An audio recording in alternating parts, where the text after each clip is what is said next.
আজকে যে বিষয়ে কথা বলছি সেটা হলো, কোনো ব্যক্তি যদি বেতের নামাজে তৃতীয় রাকাতে দোয়ায়ে কুনুত না জানা থাকে, এই ব্যক্তি কিভাবে করে সে বেতের সলাত আদায় করবে, দোয়ায়ে কুনুতের জায়গায় সে কি দোয়া পড়বে?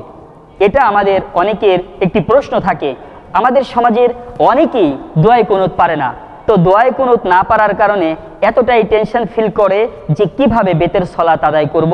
দোয়ায়ে কুনুত তো একটু কঠিন, একটু বড়, তো সেটা তো মুখস্থ করতে পারলাম না, এখন সলাত আদায় করব কিভাবে? আমাদের দেশের বড় বড় স্কলারগণ বলেন যে দোয়ায়ে কুনুতই পড়তে হবে।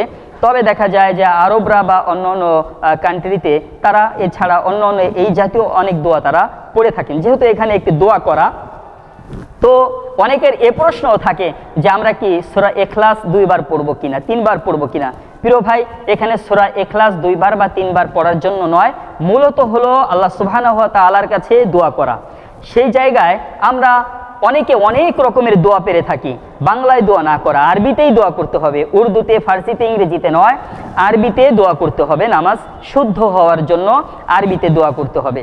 তো এই জায়গায় আমরা বেতের নামাজে দোয়ায়ে কুনুত পারি না, তো নিয়মিতই অন্য দোয়া পড়তে থাকলাম, অন্য কোনো একটা দোয়া মুখস্থ আছে আর সেটাই পড়তে থাকলাম, এমন অবস্থা এটাও হবে না।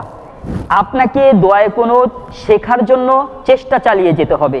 আপনি কোনো ইমামের কাছে, মসজিদের মুয়াজ্জিন, খতিব, খাদিম সাহেব অথবা কোনো আলেমের কাছে আপনি চেষ্টা করছেন দোয়ায়ে কুনুত শেখার জন্য। আপনি যে চেষ্টা করে যাচ্ছেন দোয়ায়ে কুনুত শেখার জন্য, এই চেষ্টা চালানো অবস্থায় আপনি অন্য অন্য দোয়াগুলি পড়তে পারেন। আর যদি আপনি চেষ্টা না চালান তাহলে এই দোয়াগুলি আপনার জন্য রাইট হবে না। এই দোয়াগুলি যে আপনি পড়েই যাচ্ছেন, এই ইসলাম আপনাকে এই অনুমতি দেননি। ইসলাম তখনই আপনাকে অনুমতি দিয়েছেন যখন আপনি চেষ্টা করছেন যে আমি 1 মাস, 2 মাস, 5 মাস বা 1 বছরের ভেতরে, একটা টাইমের ভেতরে আমি দোয়ায়ে কুনুতটা মুখস্থ করেই নিব, আমি চেষ্টা করে যাচ্ছি, নিয়মিত চেষ্টা করে যাচ্ছি।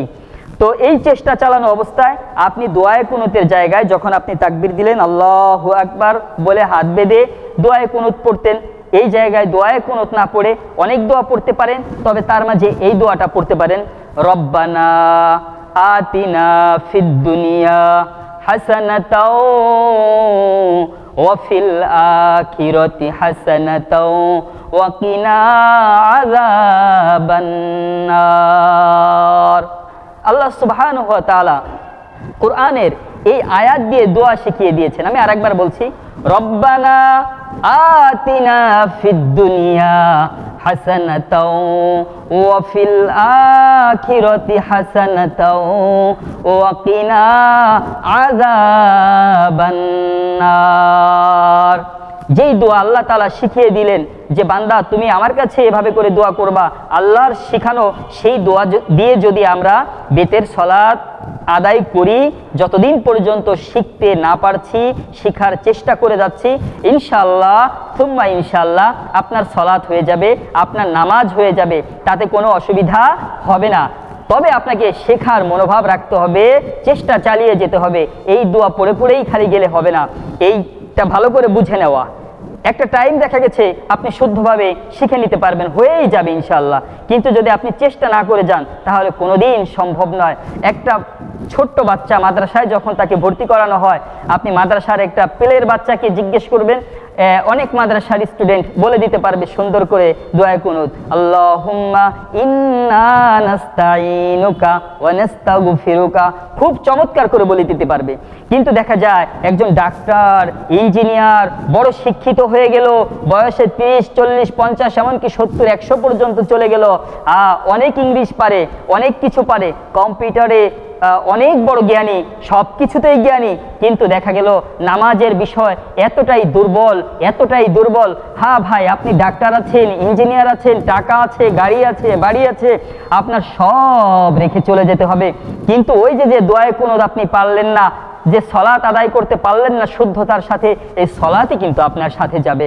অতএব চিন্তা ভাবনা পরিচ্ছন্ন করে আসুন, দুনিয়া অর্জনের পাশাপাশি আমরা আখেরাতকে অর্জন করি। কিন্তু এমনটি হওয়া উচিত ছিল যে আখেরাত অর্জনের পাশাপাশি দুনিয়া অর্জন করি, কিন্তু বর্তমানে সেটা ভিন্ন হয়ে গেছে। আমরা বলি আসুন দুনিয়া অর্জনের পাশাপাশি আখেরাত অর্জন করি, আর না না না, সেটা না হয়ে এমন হওয়া দরকার আসুন আখেরাত অর্জনের পাশাপাশি দুনিয়াকে অর্জন করি, দুনিয়াকে অর্জন করি। তাহলে প্রিয় ভাই, এই 60, 70 ও 100 বছরের হায়াত যদি আপনি পেয়ে যান, এটা সাথে সাথে আপনার আখেরাতের চূড়ান্ত পর্যায়ের সর্বোচ্চ সফলতা অর্জন করলেন। আর দুনিয়া তো আপনি ডাক্তার হয়ে গেলেন, ইঞ্জিনিয়ার হয়ে গেলেন, টাকার মালিক হয়ে গেলেন, গাড়ির মালিক হয়ে গেলেন, বাড়ির মালিক হয়ে গেলেন। আরে যদি নাও হতে পারেন, রিক্সা চালিয়ে খেয়েছেন, রিক্সার মালিক হয়েছেন, তাতেও তো কোনো অসুবিধা নেই। কেন অসুবিধা নেই আপনি জানেন? বড় বড় কবরস্থানে যাবেন, দেখবেন যে ইঞ্জিনিয়ার, মুক্তিযোদ্ধা, ডাক্তার, অমুকের কবর এরভাবে করে নেম প্লেট দেওয়া আছে। ওই জায়গায় কিছু কবর আছে নেম প্লেটও নাই, হয়তো নাম থাকতে পারে আব্দুল লতিফ, আব্দুল মুত্তালিব, আব্দুল্লাহ, এমন একটা নাম থাকতে পারে, অথবা নাও থাকতে পারে।